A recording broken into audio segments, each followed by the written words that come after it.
with Small Ball. We are live only a minute late today, which is pretty impressive, given how this usually goes, right? But we're here, we're back.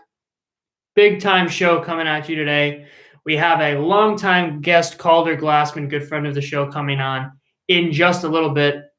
He'll be on. We'll be talking some draft stuff, and we will be talking some stuff that I have planned, and he's going to address that and give his own take as well. We're also going to introduce a new game today, Guess Who, which I've been talking about for quite some time. Want to get into that. I think it's going to be a lot of fun. So as I notify the world, I'm going to introduce today's first segment, which is, and something I've been wanting to do for quite some time now. Not Guess Who. I have been wanting to do Guess Who for quite some time, but that's a little bit later. Breakout players for 2020. Obviously, you guys knew this was coming at some point. I've been talking about this and teasing it and giving you some general ideas of who I think is going to break out in 2020. I'm going to give you three guys, just three today. More coming, on the way, but three guys as I grab my charger here. Three guys that I think will break out in 2020. And what I mean by that is, the highest improvement I can see coming from, let's say their best season so far, right? So you take a player's best season, you take how they're going to do this season, the largest improvement is kind of what I'm going for, right? So I have three guys today. Calder's going to come on. He's going to talk about that, and then he's going to give me his opinion as well. So let's get right into it. Like I said, Guess Who later on in the show with Calder Glassman, as well as some draft busts and steals. So we talked teams earlier in the week. We talked prospects. Now I'm going to give you guys a little bit more insight into my opinions about these players. I'm going to give you three guys who I think, might be some steal opportunities, some guys that maybe can go in the second, third, maybe even later rounds, and can bring a lot of production to the table, and three guys who will almost certainly go in the first round that I don't think will pan out, to be perfectly honest. So my three breakout players of 2020. I'm going to start this one off with an easy one. If anybody has seen my show or knows me personally, you had to guess that this one was coming first. There's really no way around it. And that's Dansby Swanson. We all know that he is my personal favorite player, and there are reasons for that. Look, this is a guy, Dansby Swanson, who at every point in his professional career, and even before that, right, his college and high school career, has had the potential is off the charts. As far as first overall picks go, and I'm going to read them here in a second, but people really underestimate the value and potential that comes along with being the number one player selected in an MLB draft, right? And Dansby Swanson did happen to hit 302 in his first season, not necessarily his rookie season, but this, he's had some success. Last year and the year before were good, not great. He's slowly kind of improved every year. Last year, finished the year at 251 with a 748 OPS. The previous season looked like he got off to a pretty hot start. Unfortunately, slid after an injury down to 238 with a 699 OPS. In his major league career, 245 with a 703 OPS. Hasn't eclipsed it any more than 17 home runs, and has stolen 10 bases each of the last two seasons. Now, there is no reason why this player, Dansby Swanson, cannot be the league's best defensive shortstop. He has the tools, he has the character, the fire, the effort, all that stuff, and statistically speaking, not necessarily analytically, which you guys know I sort of go against in some ways, but I think statistically he's been a top 3 shortstop last 2 seasons as far as assists, putouts, things like that. I don't think there's any, real reason why he shouldn't be the game's top shortstop in 2-3 years. I really don't.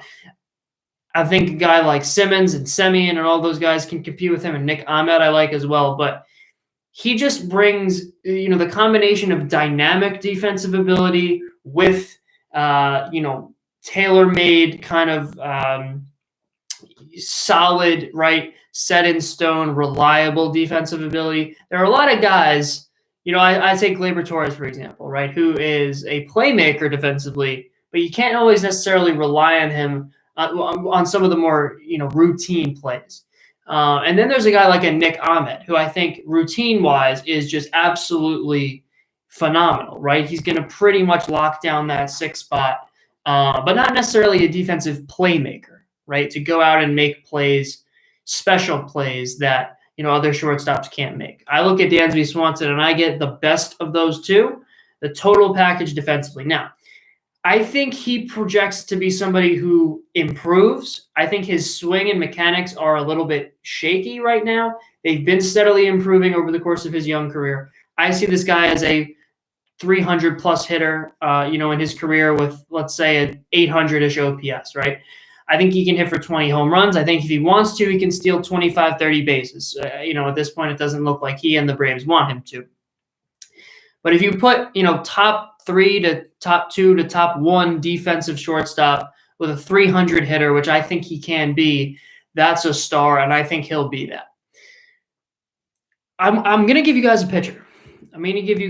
And I wanted to go with Matt Strahm of the San Diego Padres. But unfortunately, I couldn't really, because I noticed that the Padres, as of right now, are actually planning on putting him in the bullpen, which I think is a bit of a mistake.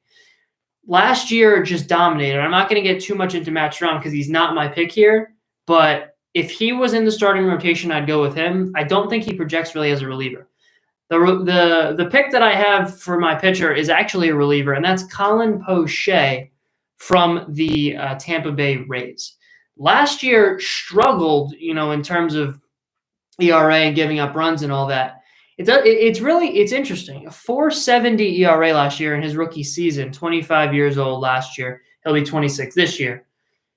He had a 4.70 ERA, but only a 1.006 WHIP for Colin Poche. In 51 innings pitched, 19 walks, which is good, not great. 72 strikeouts, which is excellent. And hitters really were not able to get anything going offensively against him. The reason why I think he struggled a bit last year was this Rays bullpen thing and the openers and the 3 starters and the no closer. And it's not a great fit unless you understand that system. And I think Poche was put into situations last year that didn't necessarily benefit him. And obviously for a rookie, that's all the more difficult to navigate, right? So 4.70 ERA, you look at that and you say that's not a productive reliever, but a 1.006 WHIP, hitters were not able to generate anything offensively against him. 72 strikeouts. He gets swing and miss, he gets a lot of swings and misses. Swings and misses, only 19 walks in 52 and a third innings. So I think if he becomes a little bit more accustomed to this system, this Rays pitching system, and if the Rays are able to tailor their system a little bit more for him, I think he's the breakout reliever of 2019 because he has now stuff. Electric velocity, big bending, sharp curveball. The command hasn't always been there, but I think, in big spots when he bears down, he only had 19 walks in 52 and a third inning. So I think the command could be average to slightly above average, with some improvement. Now, I was going to put a guy on this list, I was going to throw Starling Marte on this list. Now, first of all, Starling Marte, unfortunately, if you haven't heard, lost his wife a couple of days ago to an unfortunate accident. And I really, I wasn't really sure what to do with that. I'm not sure how, obviously, he's going to respond to that. He's been vocal on Instagram about, how devastated he is, and obviously, understandably so. And he did hit 295 last year anyway. So, I do think he's going to improve this year, but not necessarily a breakout level player. 295 is obviously, if you improve from that, that's not necessarily a breakout season. But I do think he's going to improve. I thought that was worth mentioning. And obviously all the best to him and his family after that tragedy. So I'm not sure how he's going to respond. And I guess, we'll leave that to him to see how that unfolds. But my third guy is another hitter. This is a tough one for me. This is a guy who, as a prospect, I thought coming up had a lot of upside, and that's Ryan McMahon of the Rockies. Now, Ryan McMahon, to me, obviously, when you look at Rockies hitters, there's always the opportunity for big-time offense, right, because of that, where they play in Colorado and that elevation and all that. But Ryan McMahon is a big kid, right? Versatile defensively, plays first and second and a little bit, in the outfield as well. In his career, he's only hit 243 with a 747 OPS. Last year, 250 with a 779 OPS, 24 home runs, 83 RBIs is pretty good. He had 163 strikeouts in 141 games. Now you'll say, hey, hold up. I thought you hate guys that strike out. I do. Here's the thing about Ryan McMahon. He comes up as a big-time power bat prospect with a really nice hit tool as well. I think he was a very balanced hitter coming up as a prospect. He has big-time power, but that didn't necessarily outshine his contact abilities either. He breaks into the big leagues and kind of finds himself a starting spot at second base. He played 113 games there last year. And he's young, and he plays in Colorado where the offensive expectations are high. I have a feeling that he's really trying to reach back for all of the juice and power that he can get. And I think that's cutting into his swing and miss numbers. I think if they refine his swing a little bit, cut down on the effort, if he starts to understand what it's going to take to hit major league pitching, which I think he will. I think the talent is there. I don't think the mindset is quite there yet with Ryan McMahon. I think that when they work with him and say, Ryan, you're a big kid. You don't need to tap into extra power. I think his hit tool will obviously improve, and I think he will retain more than enough power to be a 30 home run kind of guy. I really do. And I think defensively he profiles best at first base, but I do think he's adequate at second and can do some things in the outfield as well. So he's versatile. I think if he finds a fit long-term, whether that's first, second, or left, or whatever the case may be, obviously that will only help him defensively and get more reps and things like that. And I think with a refined, swing and just that mindset shift of, not tapping into extra power, right? He plays in Colorado. He's a big, strong kid, 6'4", 220. So I don't think he needs to, obviously reach back for that power. And I think if he is able to steady that out a little bit, he can be a 280, 290 guy with 30 home runs and a versatile defensive player. So obviously it's going to take that mind shift to have that happen, but I'm confident that he's going to be able to do it. Now, I'm going to bring on today's guest, a longtime friend of the show. He's been on many a time, and it's always a great pleasure. Calder Glassman, how's it going today, bud? I'm doing well. How are you? I'm doing well. It's good to have you back on. Viewers, hopefully you can hear that audio. If you can't, please let me know. Calder, I don't know if you got a chance to hear my 3 breakout players of 2020, but if you did, I'd love to hear your thoughts. Yeah, one I really like is Dansby Swanson. He was kind of close to making my list of 3, but I agree with everything you said. I mean, he's still young, really projectable.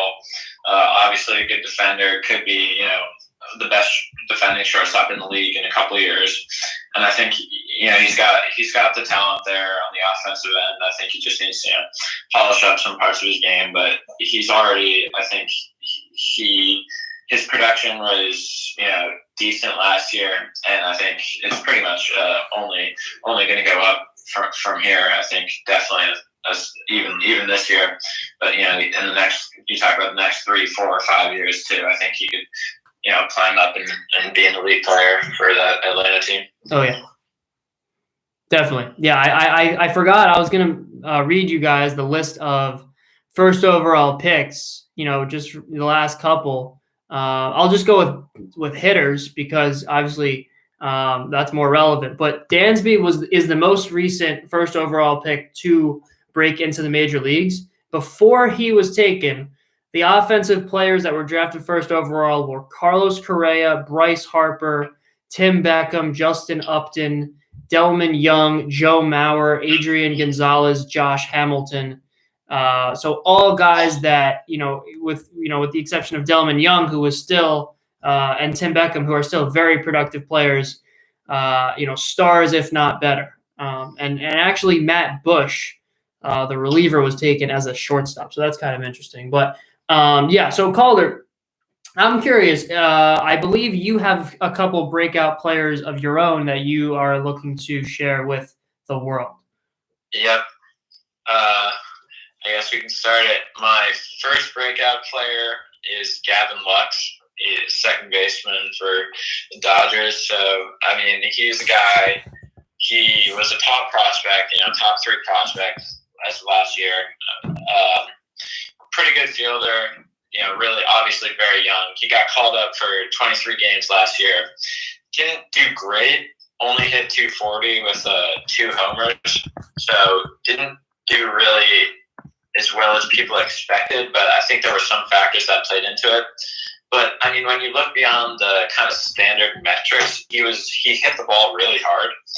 He had an expected batting average, which is basically there's more a calculation of how hard you're hitting it, where you're hitting it, of 288. So I think the 39.2 hard hit percentage, which is basically just all pointing to the fact that there's a lot of untapped power there, and maybe that the numbers weren't there, but I think he's obviously he's a good hitter, and I think that's going to show up this year. I think he got kind of some unlucky breaks last year, hitting the ball right to fielders, but I think there's a lot more pop there than we saw necessarily last year.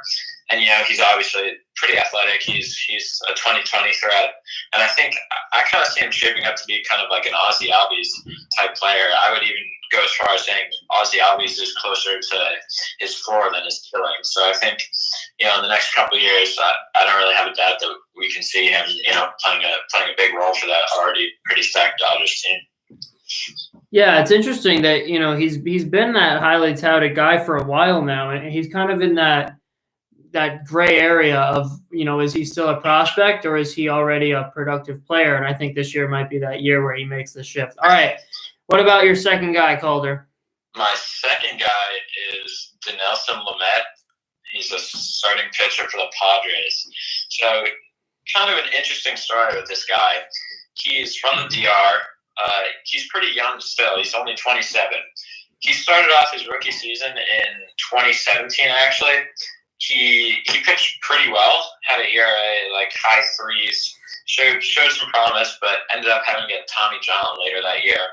Only pitched 15 games, I think it was. So that set him back a lot. Obviously, it was a pretty long recovery, I think 18 months or so.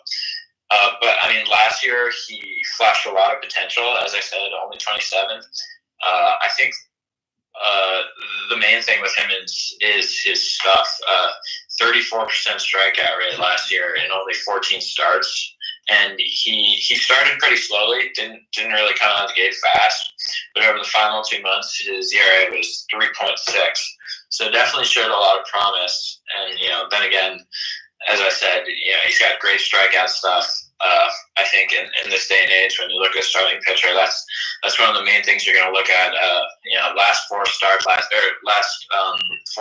last year, single game strikeout totals 14, 12, 10, and 10, which is just pretty impressive to me. And I think once he kind of fully gets back, I think last year he's still kind of getting back from that Tommy John surgery, but I think this year he's going to be fully back, and I think that stuff is definitely going to blow a lot of batters away. I think he's going to have a good year. Yeah, definitely. It's really funny that you mentioned Dinelson Lamet. He's a guy that just missed my list. I was really considering it. I was looking at Matt Strahm because he popped into my head, and I was kind of looking at some Padres pitching stuff, and definitely a guy that I agree is going to shine this year. All right, Calder, give us your final breakout player of 2020. My final guy is a guy that I like a lot. I've liked a lot for a while. I think some people don't really see it in him. It's another Dodger. This time it's a pitcher. I've got Dustin May. So he's another guy. He's very young. He's only 22. last year was his rookie season. He got called up early August, made 5 starts, pitched to an ERA around high threes. Then he got moved to the bullpen in September to the Dodgers, where he finished pretty well. I think ended up having an ERA around 3.6 on the year. So by no means was it a bad year for him. But I think the problem that I see there is that the Dodgers don't have him starting, which I think again is a mistake, because obviously he's young, he's going to develop. I think there's no doubt he's going to end up being a starting pitcher, but he is a really big dude, 6'6", 180, and I think right now his go-to, he's got a 1-2 punch. He throws a lot of 2-seams, and then he throws a cutter at around low 90s. He throws the 2-seam at around mid 90s. I think there's a lot of untapped potential there, especially on the velocity front. Talking about a guy that's 6'6", 180. I mean, that's a dream frame for any pitching coach. I think as he develops, he's gonna add a lot of velocity. I think I could see him easily next 2 years climbing up into the high 90s, 96, 97, especially with that plus 2-seam fastball he's got. So I think, though he may be starting in the bullpen this year to start the season, I think he's going to force the Dodgers front office and staff to put him in that starting rotation. I think he's going to finish really strong. I could definitely see him, breaking out, and not only this year, but I think you look at the 3, 4, 5 year future for this guy. I think I see a really solid starting pitcher who's going to definitely make a big impact in Los Angeles. Yeah, definitely. I mean, 6'6", like you said, but also just an incredible athlete with that big leg kick and repeatable delivery. I think I definitely agree with all those picks. So here we go. This is something actually. Thank you, caller, for those breakout players. We're gonna bring you guys more breakout players as we get closer to the regular season, which is hopefully coming up. But something that I've been talking about at length on this show. Guess who? I've been wanting to introduce it. It's going to be a lot of fun. So we have Calder on here to play against me. This is how it works.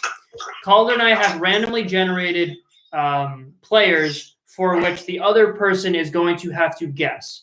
So all of these players are current Major League starters, starting players, not starting pitchers. And we will take turns asking yes or no questions and trying to uncover who that player is. In each round, whoever guesses the player correctly first wins. Here's the catch.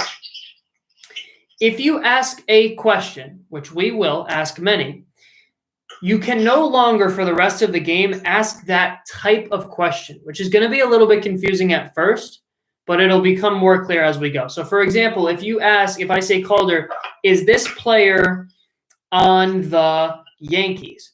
I can no longer ask any team-related question. So I can't say, is this player on the Red Sox? I can't say, is this player on the Orioles for the rest of today's show, right? I can come up with other ways of sort of getting to that, but I can't specifically ask, what team is this guy on?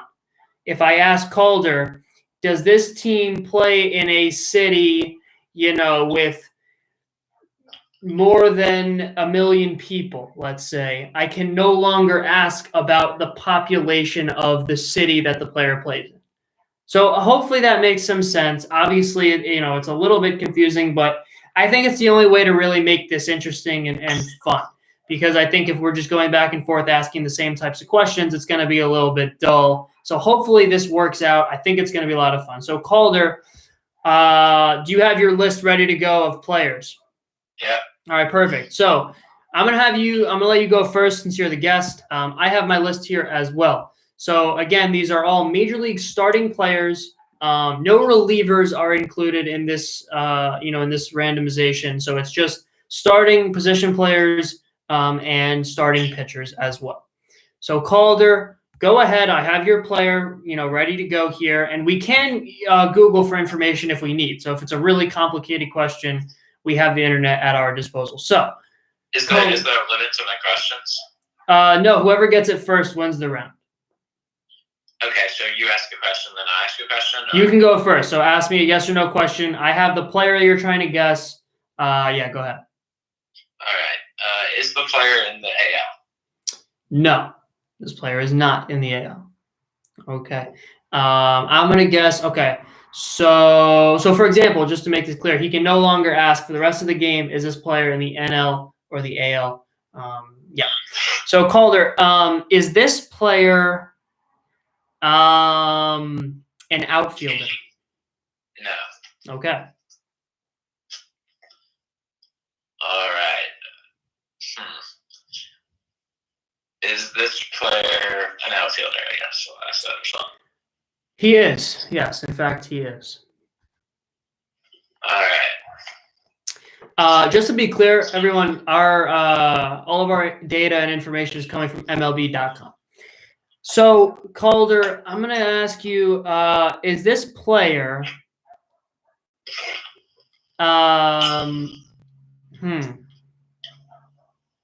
Okay, I'm going to say: does this player throw right-handed? Hold on, let me check that. I'm going to write down our guesses, Yes. our questions as well. Yes, he does throw right-handed. Okay, he throws right-handed. Okay. Oof. All right, let's see. Did this player's team finish above 500 last year? Current team. Yes. It did.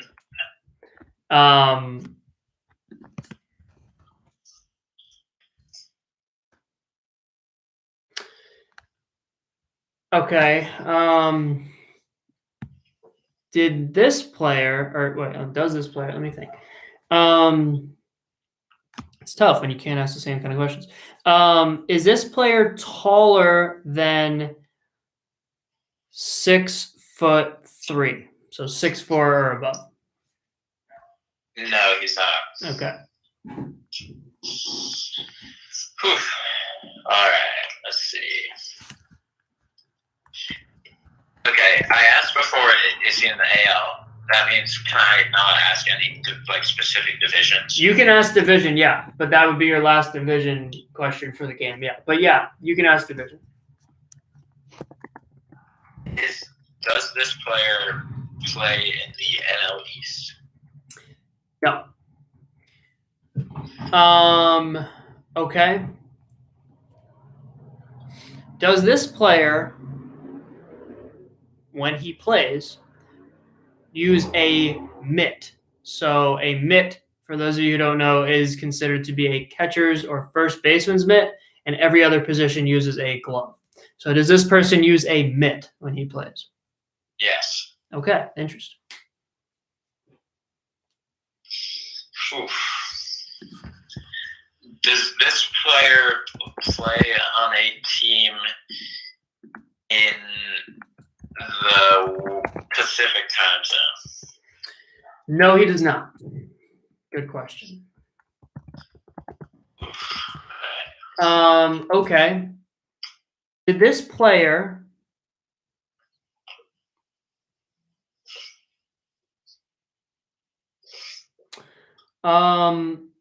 player bat above,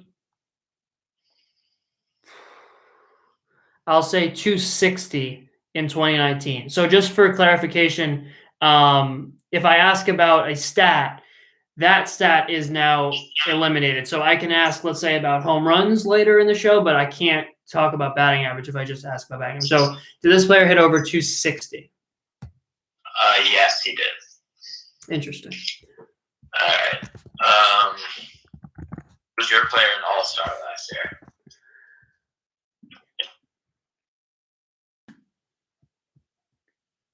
No, I do not think so. I do not think so, but I'll look that up. No, he was not.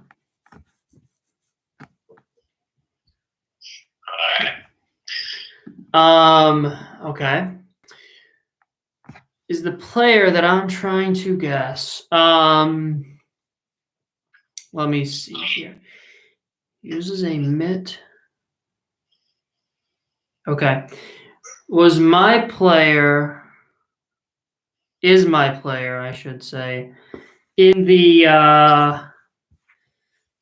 does he play east of the Mississippi River? No, he doesn't. Okay. Does my player play at a ballpark at above 5,000 feet of elevation? Definitely gonna have to do some Googling here. I'm gonna Pretty venture. sure the other one there is the Rockies. Yeah, I'm gonna venture to say no. Yeah, almost certainly not. But I'm gonna look it up just cause. I'm kind of curious. Definitely not 5,000 feet. No.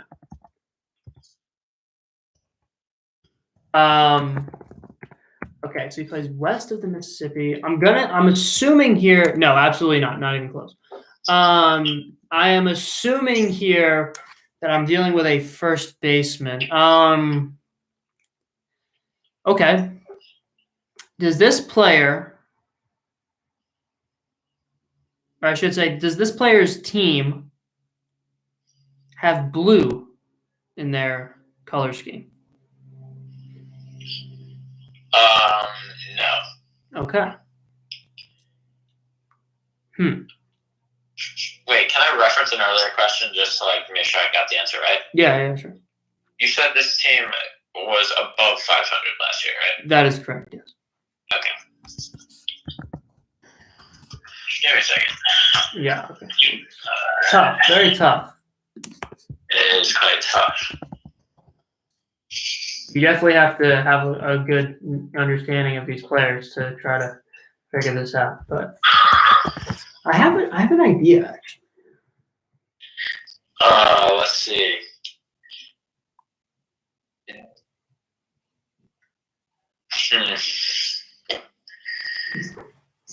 Does your player play on a team that shares a state with another MLB team? Yes, he does. Okay. Yeah, he does.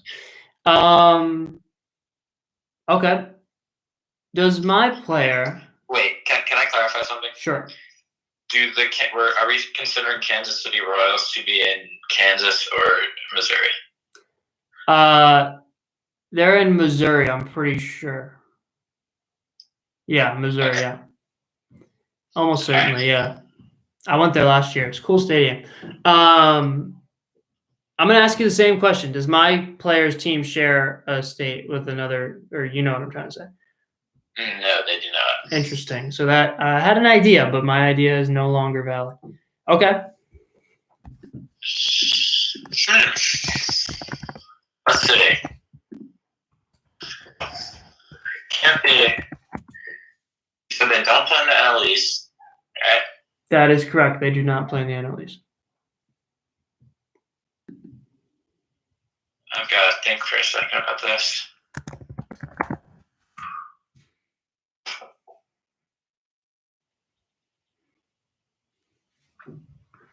This is tough. We might only have time for one round. But Okay. It's interesting enough to keep us going. Yeah.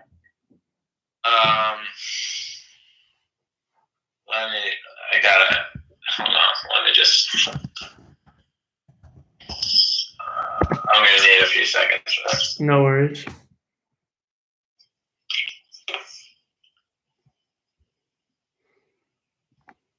Just to clarify for my audience, I'm just Googling stuff about the player that Calder's guessing for. Obviously, no research can be used to uncover the player you're trying to guess for. Okay.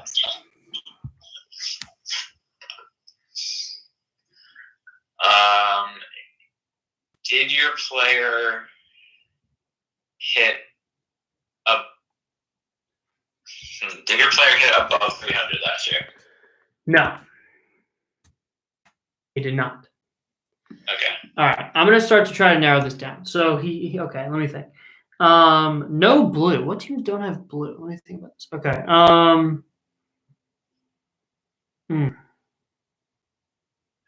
No, not a team. Can't be Texas. Can't be California. Can't really be Colorado because they have blue. Can't be the Padres. Can't be any California team.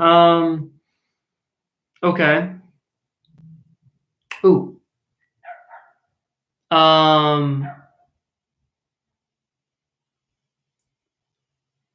Okay. Okay. Is my player Calder? I think I might be ready to guess. Wow. Is my player Christian Walker? No. Thought I had that. All right, that's too bad. Um, By the way, the only exception to the no repeated question rule is obviously if you guess a player directly. You can continue to guess players directly. is my player a switch hitter? No. Good question. I thought for sure it'd be the Diamondbacks because they don't have blue. They're Western. No other teams in that state. Calder, I'm gonna have to ask you. A right-handed throwing first baseman as well. Above 260. There can't be that many more options.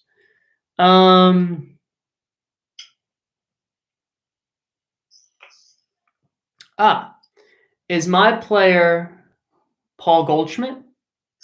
No. Oh, come on. All right. Wait, to clarify, he throws right. Correct. He throws righty. Yeah. Correct. All right. Did my player steal above 10 bases last year? I'm going to venture to say no. I think I know who it is. But Okay. I wasted a question because obviously the Cardinals and Royals play in the same state. So that was my mistake. Calder's pretty confident, so I might have to go for another just straight up guess right here. So let me try to figure this out. He's got to be on a team.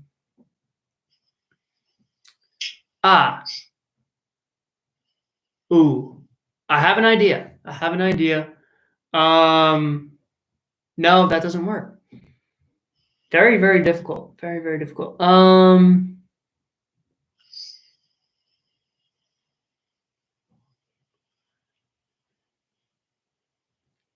Dang.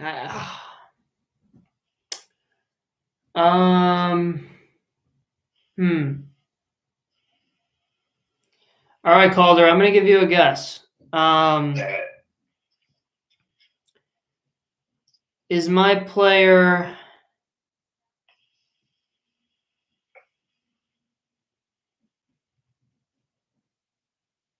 dang it. Very, very difficult.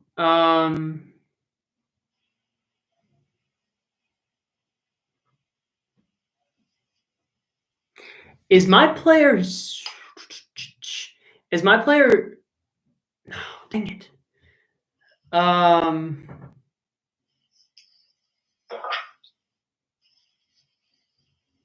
Is my player Miguel Sano? no. Dang it. Is my player Tyler O'Neill? Tyler O'Neill is incorrect. Oh. Yeah. Good guess. But no. Wow, I really don't know. I'm trying to think of other non-blue teams. The Twins, just for the record, would you consider them to have blue? Because they have a little blue, but like not that much. I don't know. Yeah, not really. Irrelevant anyway. Definitely can't be the Brewers. Can't be the Astros or Rangers. Cannot be the White Sox. Okay. Let's go with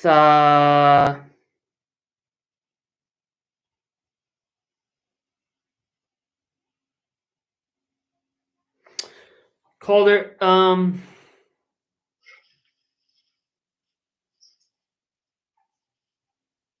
Wow, not easy. Not easy.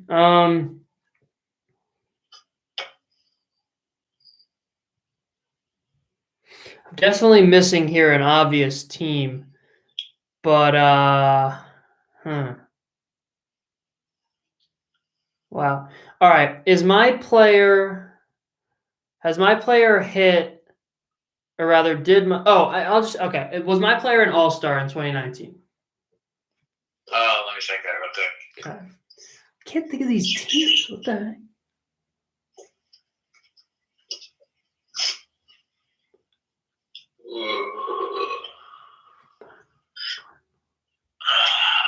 No, he was not. Okay. I'm trying to think.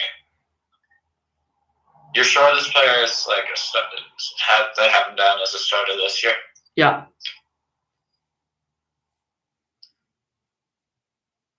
Oof. I think I've got the team. It has to be. Can't be NL East. Cannot be any other teams in the NL West. Has to be Central. And I don't know what to do. It has to be Central. Can't be the Cubs because they don't share a state. Can't be the Brewers. Can't be the Reds because they didn't go 500. Can't be the Pirates. They didn't go 500. I think it's got to be the Cardinals. But here's where the problem, because I'm pretty sure their outfielders are Fowler, Bader, and McNeil. Well, I'm sorry. Say that one more time. I don't know if I gave you. I said they do share a state. Yeah, they do share a Okay, state. yeah, just okay, good. So I think it has to be the Cardinals, and their outfielders are O'Neill, Bader, and Fowler. I'm pretty sure Bader stole more than 10 bases, and I think Fowler's a switch, and it's not O'Neill. I guess I'd have to guess Dexter Fowler. Nope, not Dexter Fowler.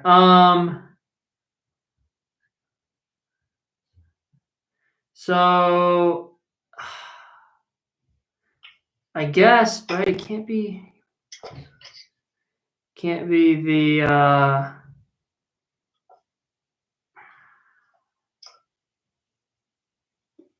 no. No.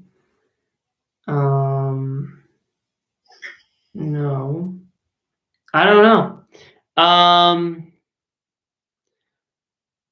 Is it? You said they do not share a state. They do not have another team in their state, correct? No, they do not. Okay, you're sure about that? Yep. West of the Mississippi. I think I've canceled out all the Central teams. The West teams, no Mariners, no Rangers or Astros. Can't be the Angels because they play in California. All the California teams, and it can't be the A's either. Did you ever ask AL or NL? I did not. So that leaves the NL West, which is Padres, no, Dodgers, no, Rockies have blue, I'm pretty sure. Maybe not, actually. Kind of purple. Padres, no, and Giants, no. I guess maybe it has to be the Rockies. So I will go now with, is it Daniel Murphy? Yeah. It's Daniel Murphy. Interesting. Okay. For some reason, I was thinking the Rockies have blue, but I guess they just have purple. That's my bad. All right. We're probably only going to have time for one round. Do you want to take a couple stabs at your player still? Is it Harrison Bader? It's not. I'll give you a hint. You're not really on the right track. I mean, you're obviously close, but you're missing something. He's an outfielder, you said, right? He is an outfielder, yes. Is he on the Cardinals? No, that's where you're missing. No, he's not. I don't know what to do then. Because you said no NL East, right? That is correct. And then it can't be NL West because Dodgers are in the Western Pacific time zone. That is accurate. Diamondbacks are in the Pacific time zone. Accurate. Giants, Rockies, Padres all went under 500. Accurate. That leaves the NL Central. The 3 teams that went above 500 last year. I know the Reds didn't go 500. I know the Pirates didn't. So that leaves the Cubs, who I'm pretty sure went over 500. But that doesn't matter because no other team plays in Illinois, right? Or am I No, they wrong? do. Yeah, we clarified that. There is another team in their state. In Illinois? What other? Hold on. Oh my gosh, I can't believe I forgot about that. There's another team in their own city. Of course. Oh no. That's tough though, because you're probably thinking like state, and you're trying to come up with other cities and stuff. I was thinking, oh, like what other cities besides Chicago? Yeah, I right. forgot about the White Sox. There you go. So I think you've uncovered. Outfielder. Is it? Didn't steal 10 bases. Absolutely not. Nomar Mazara? No. Not Nomar Mazara. He stole 2 bases. I'll give you that. He stole 2 bases.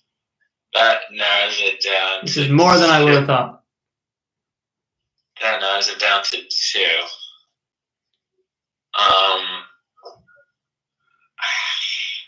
Eloy Jimenez? Nope. NL team we're dealing with here. What'd you say? NL team, don't forget. He was on the NL team? He is currently on an NL team, yeah. Oh, he's currently on an NL team. The White Sox. We were talking about his previous season. Okay. He's still on that team. Wait, so he was on the White Sox last year? No. He's been on the same team his whole career. NL team. Oh, yeah. Why would I think he was on the White Sox if he could be on the Cubs? Oh, yeah, that's a bit of a hiccup. All right, let's go. Who are the Cubs? We got Hayward, we've got Happ, and we've got Schwarber. I guess Schwarber. It's Kyle Schwarber. Yeah. I got tripped up by not the same state. Right, yeah, that's kind of what held you back. Yeah, you had an opportunity because I wasn't really getting Daniel Murphy, but that was fun. That was a lot of fun. Yeah. We'll definitely have to bring that back. So that was today's first edition of Guess Who on Small Ball. Calder, I'm going to have to let you go here. Thanks again for coming on the show. Breakout players, Guess Who, a lot of fun. So I hope to have you on soon. Take it easy. Yeah, you too. Thanks. Have a good one. Yep.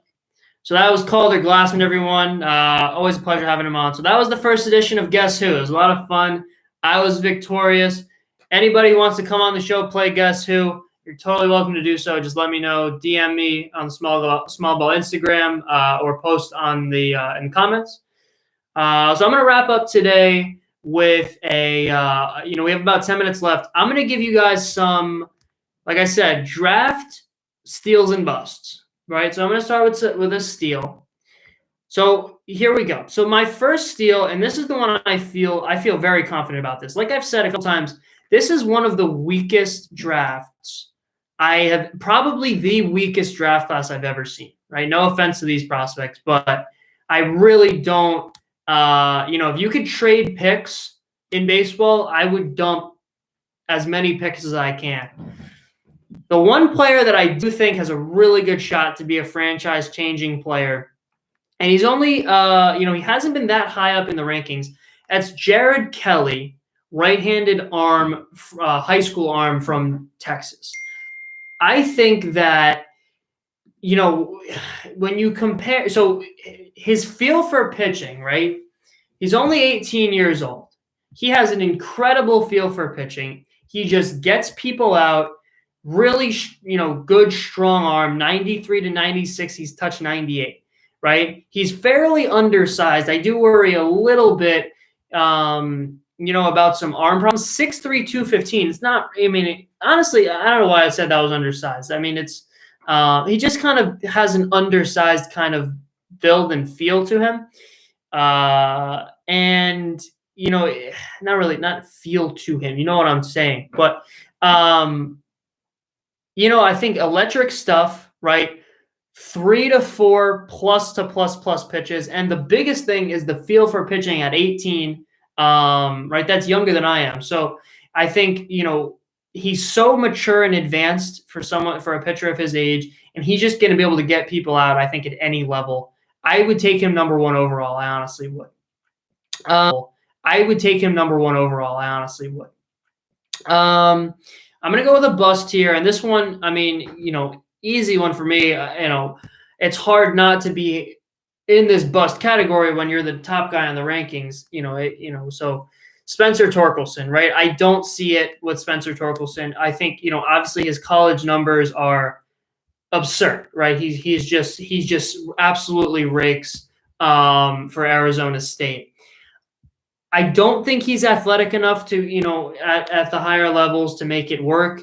I don't think he's going to be able to hit top-level pitching. His swing is long and clunky. Defensively, he doesn't profile well at any position. He's just sort of breaking onto the scene now. He's been obscene in college, but, as a high school prospect, when undrafted, hasn't really been a highly touted prospect until recently. I just think he sort of dominates low-level pitching in the college ranks, and I think with a wood bat, in pro ball, I don't see it with Spencer Torkelson, and I don't think he's athletic enough to make the adjustments necessary for a prospect going from college to the pros. Another steal that I have, and I really like this player a lot. He's not even in the top 100 on a lot of lists, and I think he'll probably go 3rd, 4th round. But when we talk about catchers a lot, right? A lot of times teams looking for a catcher want to find somebody early in the draft because it's a position, especially where you really want to have a top level guy, especially defensively. So a lot of times teams late in drafts aren't necessarily looking for catchers because if they need one, they're going to go with one early. But Jackson Miller, I think, is the top catcher in this class. Like I said, he's probably a 3rd or 4th round kind of guy. He's young and a little bit raw, especially behind the plate. His blocking and receiving isn't really all that, but he's super athletic as far as catchers go. Rocket arm, and he can really swing it to all fields. Balanced left-handed bat, contact, got a little bit of pop. Good frame for a catcher, and he's very athletic. So I think he's going to be able to make it work behind the plate. His arm is going to be plus to plus plus. I think the steal of this draft, besides Jared Kelly, is Jackson Miller. And like I said, he's probably going to go in the 3rd or 4th round. But if I needed a catcher, I would probably take him over anyone. I honestly would. I think he's a steal of this draft. Now, another bust potentially that I have, and he's been number 1 on a lot of lists, Emerson Hancock, right-hander from Georgia. I heard a lot of buzz about Emerson Hancock coming into this college season because of his stuff. The pitchability is not there, and the command is shaky. I was very interested to see, obviously his season this year that was unfortunately cut short, but he struggled early against not such great teams. Georgia Southern gave him the work. I think he got rocked for like 6 runs in only 4 and 2/3 innings or something like that. That was the first, started to follow him, and he got rocked around by Georgia Southern. Very inconsistent up and down, right? He's had flashes of brilliance, and he's had flashes of getting the work from some non-Power 5 teams, right?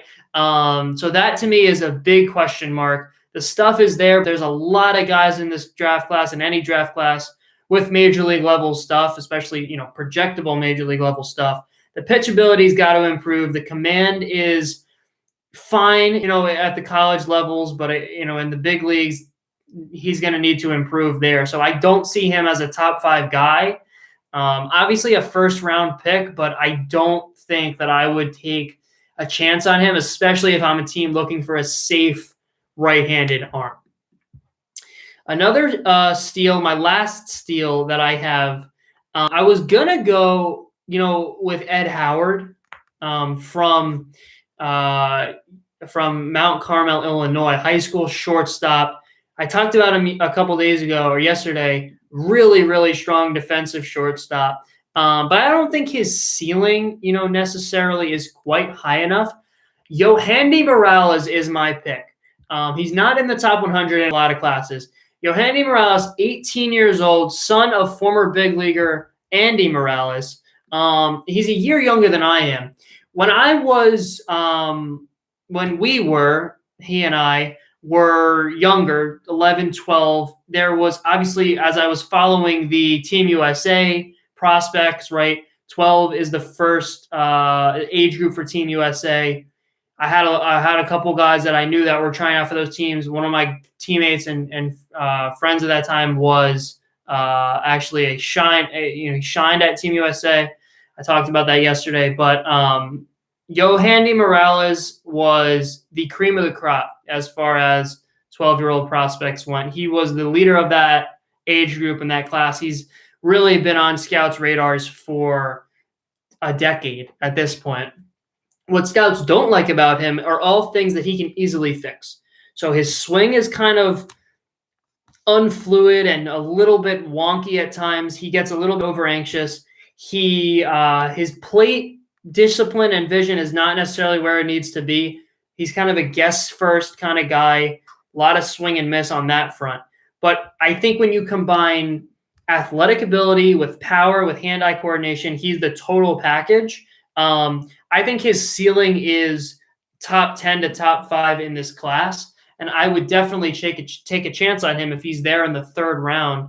If I'm looking for a guy, right now he's a shortstop. Most scouts think he's going to move over to third in the big leagues. But Yohandy Morales, I think, elite ceiling, crazy tools, and, obviously comes from a baseball family. His dad formerly in the big leagues. So I don't understand why he's not higher on people's lists. I think all of the things that scouts don't like about him, like I said, are things that he can easily fix. And I think coming from a baseball family, he's obviously going to have he's going to be accustomed to making adjustments, learning about the game, and things of that nature. So Yohandy Morales is my third. My final, bust. Talked about catchers. Jackson Miller is my top guy. The second catcher on a lot of people's lists. I like Patrick Bailey, the top guy. I like Jackson Miller a little bit better. The second guy who's close to Patrick Bailey is Tyler Soderstrom, high school catcher from California. Now, Tyler Soderstrom is a bat first, hitting first catcher, which is already a question mark for me. Because like I said yesterday, if I'm looking for a catcher and I need a catcher in my organization, I want a guy who's going to stick behind the plate and bring defensive production to the table. He's not even starting on his high school team behind the plate. He's the backup. He's playing some outfield and some corner infield as well. So his defense is, this is an MLB first round type prospect we're talking about, and he's not the catcher on his high school team. Obviously bat first is something you can work with. You can kind of fit him into different spots. But if you're a catcher, like I've said, defense is even more important at times than offense. I'm looking for a guy who can bring stability behind the plate, not a guy that I can hope sticks there going forward. So Tyler Soderstrom, to me, offensively is good, not great, right? If it's a Zach Collins type thing from 2016, I liked him a lot. He was questionable behind the plate, but his bat was so good that you almost had to make it work. Tyler Soderstrom's bat is good, not elite.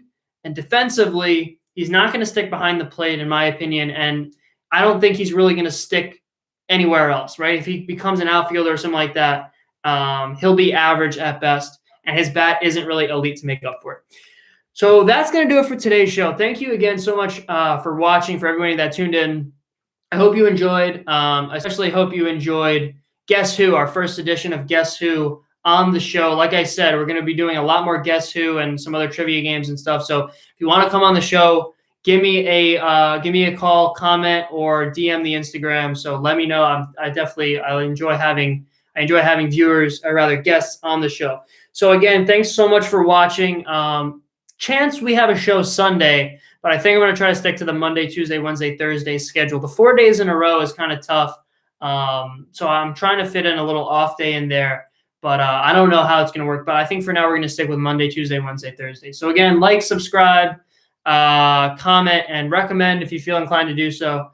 Thanks so much again for watching. Have a healthy, happy, and safe weekend. Might see you guys, or you might see me Sunday, but most likely Monday. Thanks so much for watching. Merch and logo, solid chance those come out this weekend. So be on the lookout for that. I'm working on some technological advancements for the show, so it's not just my face boring you guys to tears. So again, thanks so much for watching. Have a good one. And you'll see me here on Small Ball next week, Sunday or Monday. Peace out. Peace.